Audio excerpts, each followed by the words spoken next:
आप सभी को सुंदर शरद पूर्णिमा की बहुत बहुत बधाई हो। बाबा विश्वनाथ की कृपा आप पर सदा बनी रहे। आ गया शरद पूर्णिमा की रात्रि। बड़े से बड़ी बीमारियां, बड़े से बड़े रोग, बड़े से बड़े बड़े कष्ट इस शरद पूर्णिमा की रात्रि को छूट जाते हैं। दमे की बीमारी, श्वास की बीमारी, अनिद्रा की बीमारी, रात्रि को जगना, ये सारी बीमारियां शरद पूर्णिमा की रात्रि को अगर व्यक्ति अपने जीवन को सुखमय बनाए, अपने जीवन को आनंदमय बनाए तो सब छूट सकता है। शरद पूर्णिमा की रात्रि को पीपल के पत्ते 5 लेकर उसके ऊपर खीर डालकर रात्रि को खा लेने से महाराज दमे की बीमारी, श्वास की बीमारी रुक जाती है। वो बीमारी बढ़ती नहीं है, उससे कष्ट नहीं होता। जिन बच्चों के नेत्र कमजोर होते हैं, रोशनी कमजोर होती है, शरद पूर्णिमा के दिन रात्रि को 12 बजे भगवान चंद्रदेव का दर्शन कराइए। 5 से 7 मिनट तक नयन मिलाएं चंद्रदेव के साथ और बाद में एक पीपल के पत्ते पर खीर जो चंद्र के नीचे रखी हुई है उसी खीर को चटा दीजिए। फिर चंद्र का दर्शन कराओ, फिर खीर को चटा दीजिए। महाराज नयन की ज्योति बढ़ती है, नींद नहीं आती तो निंद्रा देवी प्रवेश करती है, निंद्रा अच्छी आती है, आनंदित होता है।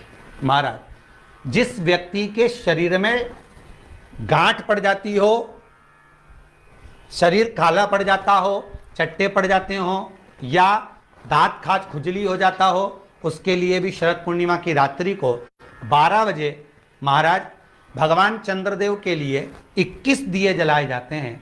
उस 21 दिए की कालोच एक थाली में इकट्ठी करी जाती है। कालोच को इकट्ठी कर कर शरीर में गाय के घी के साथ में जहां जहां जगह पर चट्टे हैं, गांठ है, वहां लगाया जाता है। उसको 5 या 7 दिन लगाइए। उसके बाद में रोज प्रतिदिन लगाने के आधे घंटे बाद स्नान कर लीजिए, आराम लगना प्रारंभ हो जाता है। महाराज आज शरद पूर्णिमा की रात्रि से लेकर कार्तिक पूर्णिमा की रात्रि के बीच में जो दामोदर भगवान का, कृष्ण का, शिव का मंगल आनंद करेगा, अभिषेक करेगा, पूजन करेगा, स्मरण करेगा, उसके सारे दुख दरिद्र दूर हो जाएंगे। रात्रि को आप बड़े प्रेम से खीर बनाओ, चंद्रदेव की साक्षी में रखो, भोग लगाओ भगवान श्री हरि को। बन सके अगर लक्ष्मी की कमी है, लक्ष्मी नहीं आ रही है, व्यापार नहीं चल रहा है, तकलीफ बहुत ज़्यादा है, घर में कष्ट है, कर्जा ज़्यादा है, तो एक तांबे के कलश के ऊपर, तांबे के कलश में पानी भरना, कटोरी रखना, उस पर लक्ष्मी जी की मूर्ति रखना। लक्ष्मी जी की मूर्ति नहीं हो तो चांदी का सिक्का रखना। उसके सम्मुख में आप 31 दीपक घी के लंबी बाती के जला देना। महाराज एक एक कमल गट्टा उस 31 दिए के अंदर डाल देना और लक्ष्मी जी का पूजन करना, लक्ष्मी जी का स्मरण करना, खीर का भोग लगाना, पान के पत्ते पर खीर रखना, 5 पत्ते पर खीर का भोग लगाना और माता लक्ष्मी से विनती करना। सुबेरे 4 बजे तक वो रखे रहने देना, सुबह 4 बजे वो उठाना, लक्ष्मी को वापिस तिजोरी में या सिक्का हो तो उसको अलमारी में रख देना। जो खीर बनी है वो प्रसाद के रूप में सुबह 8 बजे, 10 बजे, 9 बजे जब खाना हो प्रेम से खाना। माता जो दिए लगाए हैं वो ठंडे हो गए होंगे, उनको रखे रहने देना, बाद में काम आते रहेंगे, या दिए विसर्जन करना हो तो आपकी मर्जी है। पर वो मिट्टी के दिए लगेंगे, आटे के दिए नहीं लगेंगे, मिट्टी के दीप लगाना है आपको। 31 घी के दिए लगाना है। लक्ष्मी जी का पूजन करो, कंकु, चावल, हल्दी, मोली से, सब तरह से। शरद पूर्णिमा की रात्रि को सुख मिलेगा, आनंद मिलेगा, लक्ष्मी की वृद्धि होगी, कार्य सिद्धि होगी। दूसरा क्रम, अगर कार्तिक पूर्णिमा हो, शरद पूर्णिमा हो, ये दोनों पूर्णिमा पर शरद पूर्णिमा के दिन आप शाम को प्रदोष काल के समय 4:30 बजे से 6 बजे के बीच में 1 लोटा पानी, उसमें 5 बेलपत्र रखकर, एक कमलगट्टा डालकर भगवान चंद्रेश्वर महादेव के नाम से भगवान शंकर को चढ़ा दीजिए। आपकी जो कामना हो वो कामना कर कर चढ़ाएं, विनती करें चंद्रेश्वर महादेव को और निवेदन करें कि हमारा ये कार्य सफल हो। केवल शरद पूर्णिमा के दिन चढ़ाइए, कार्तिक पूर्णिमा तक क्या फल मिलता है हमको जरूर बताइए। भी शरद पूर्णिमा की रात्रि को और कार्तिक पूर्णिमा की रात्रि को गर्भवती नारी अपनी नाभि पर यदि चंद्र की दृष्टि पड़वा लेती है तो बच्चा विकलांग पैदा नहीं होता है। गर्भ से जो बालक होगा श्रेष्ठ होगा, विद्वान होगा, चतुर होगा, पढ़ने में होशियार होगा, क्योंकि ये चंद्र की किरणें जब समुद्र में उछाल ला सकती हैं तो आपके जीवन में भी तरक्की ला सकती है, उछाल ला सकती है। शरद पूर्णिमा से कार्तिक पूर्णिमा के बीच में प्रयास करना। दुकान नहीं चल रही हो, व्यापार नहीं हो रहा हो, तकलीफें बहुत ज्यादा हो, घर में क्लेश जाता हो, अशांति ज्यादा हो, पैसे नहीं आ रहे हो, 1 रुपया कमा रहे 1.25 रुपये खर्च हो रहा है, बहुत टेंशन है, तो शरद पूर्णिमा से कार्तिक पूर्णिमा तक एक हल्दी और कुंकू ये थोड़ा सा मंदिर में लेकर जाइए। हल्दी और कुंकू जरा जरा सा ले जाओ, अशोक सुंदरी वाली जगह पर पहले शंकर जी पे जल चढ़ा दो, अशोक सुंदरी वाली जगह पे जल चढ़ा दो, और वह हल्दी और कुंकू की एक एक बिंदी अशोक सुंदरी वाली जगह पर अपनी कामना कर कर लगा कर आओ। उसी में से वो हाथ जो तुम्हारा गीला है कंकु हल्दी का, वही हाथ लाओ, घर में प्रवेश करते समय अपनी देहली पर थोड़ा सा लगा दीजिए। शरद पूर्णिमा से कार्तिक पूर्णिमा तक कर कर देखो, उसके बाद में फिर बताना कि मेरा देव अधिदेव महादेव ने तुम्हारी झोली भरी कि ना।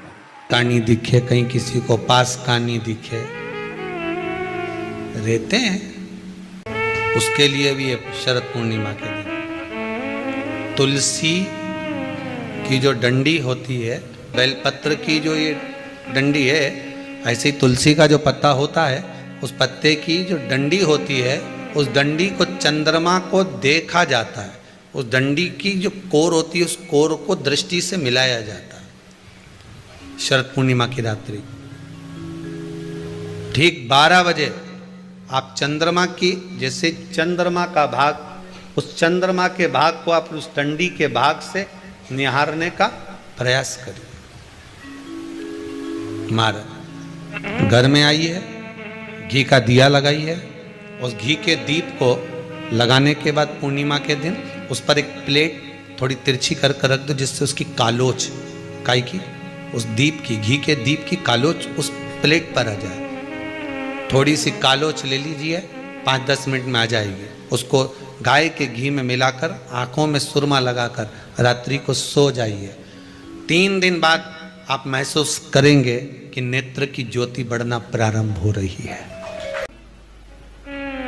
पूर्णिमा का जो चंद्र है वो विशाल का है, और उस चंद्र की पूर्णता में हमारी अभिलाषाएं भी पूर्ण हो। अब पूर्णिमा के व्रत में आपने कई बार किताब पढ़ी होगी पूर्णिमा की, या आपने व्रत किया होगा, या पूर्णिमा का व्रत आप धारण करे होगे, तो उसमें पूजन कौन से भगवान की होती? पूर्णिमा के व्रत में केले के खंभ लगाकर पूर्णिमा का जो उद्यापन होता है, पूर्णिमा की जो पूजन होती है, उस पूजन में शंकर और पार्वती की पूजन की जाती है। शंकर और पार्वती का पूजन क्यों करा जाता है पूर्णिमा के व्रत में? क्योंकि शिव और माता पार्वती ही केवल एक ऐसे हैं जिन्होंने अपूर्ण लक्ष्मी को भी पूर्ण बना दिया था। किसको पूर्ण बनाया है? लक्ष्मी। शरद पूर्णिमा के दिन अगर आप शंकर भगवान को 1 लोटा पानी अगर शिव को समर्पित कर रहे हो, श्वेत पुष्प को रखकर शंकर जी के ऊपर सफेद फूल को चढ़ाकर अगर 1 लोटा जल भी, एक पात्र जल भी शंकर को समर्पित कर रहे हो, तो ये लक्ष्मी के लिए ही तो कर रहे हो। और कौन सी लक्ष्मी? पूर्ण लक्ष्मी। पूर्ण लक्ष्मी।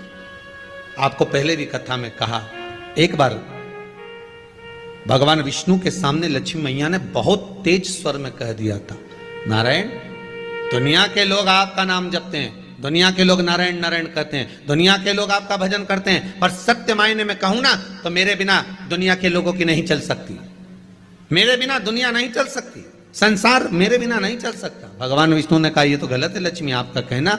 एक दिन लक्ष्मी को अहंकार आ गया, अहंकार के संबोधन जब माता लक्ष्मी कहने लगी तो भगवान, उसी समय पर भगवान विष्णु को क्रोध आ गया, और भगवान विष्णु ने कह दिया, लक्ष्मी तू इतनी बड़ी बड़ी बात कहती है कि तेरे बिना नहीं रह सकती संसार। मैं तुझे कहता हूं लक्ष्मी, तू अपूर्ण है, तू अपूर्ण है, तू पूर्ण कब हो गई? अब देखें माता पार्वती क्या कर सकती है, इसको पूर्ण बनाने के लिए करेगी क्या? क्या हुआ? माता सरस्वती जी बोली, लक्ष्मी को अपूर्ण कह दिया। अपूर्ण कह दिया? हाँ, तो क्या सोचना उसके लिए? इसको मैं अभी पूर्ण बना देती हूं। माता जगत जननी पार्वती ने गोदी में विराजमान गणेश जी को उठाया और उठाकर लक्ष्मी जी की गोद में दे दिया। ले लक्ष्मी, आज से तू पूर्ण हो गई। लक्ष्मी, आज से तू पूर्ण है। गोदी में जब तक संतान नहीं है तो नारी को लोग अपूर्ण समझते हैं, पर माता पार्वती जी ने संपूर्ण ब्रह्मांड में एक सिद्धता प्रदान कर दी कि अपने गोदी के लाल को, अपने गोदी के पुत्र को माता ने लक्ष्मी की गोद में देकर लक्ष्मी को पूर्ण बना दिया। वो दिन कौन सा था? यही शरद पूर्णिमा का दिन था। कौन सा दिन?